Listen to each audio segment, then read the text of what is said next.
श्रीमद्भागवतं पंचमस्कन्धः अध षड्विंशोऽध्यायः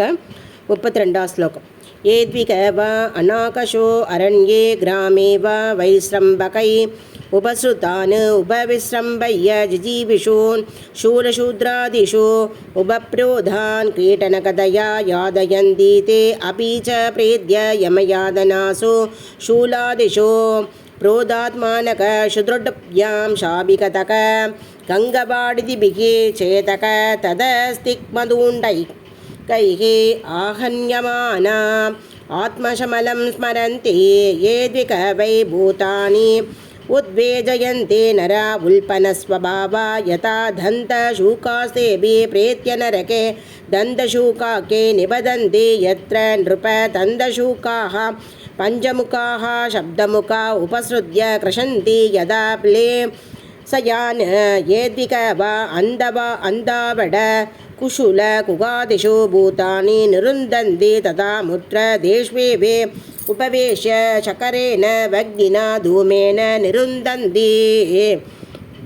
यस्मिकवा अतिथीन् अभ्यागतान् वा गृहपतिः असकृत बहदमन्युगो दिदक्षिरिव भावेन चक्षुषा निरीक्षते तस्य चापि निरये पापदृष्टे अक्षीणि वज्रदुण्डा कृत्राः गङ्गाकवडादयः प्रशग्योरुपलादूद्बडाडयन्ते यस्मिकवा आद्य अभिमदिके अहङ्कृतिके दीर्यक्प्रेक्षणक सर्वतो अभिविशङ्गे अर्थव्ययिक नाशचिन्त्या परिशुष्यमान कृतय वदनो निर्वृतिम् अनवगतो ग्रह इवार्तम् अभिरक्षति स चापि प्रेत्य तत्त्वा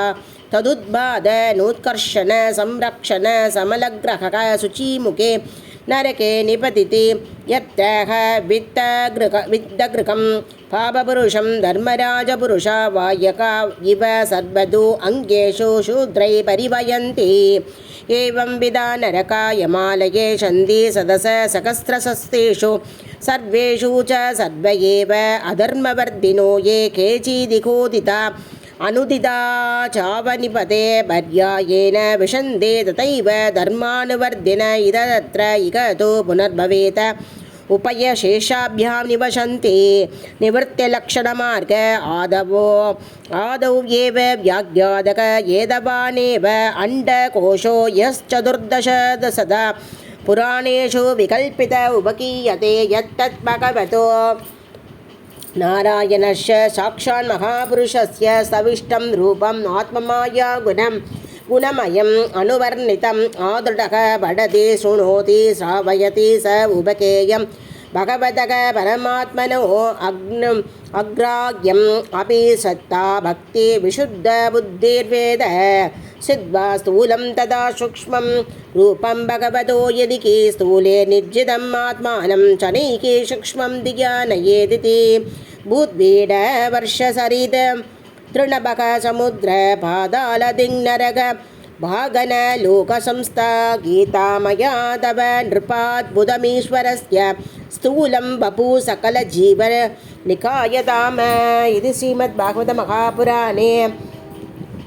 वैयाशिकायाम् अष्टादशाकर्यां पारमहंस्यां संहितायां पंचमस्कन्धे नरकानुवर्णनं नाम षड्विंशोऽध्यायः। इति पंचमस्कन्धं समाप्तं। श्रीहरये नमः श्रीहरये नमः श्रीहरये नमः। गोपिका जीवनस्मरणं गोविन्द गोविन्द। सद्गुरुनाथ महाराज की जय।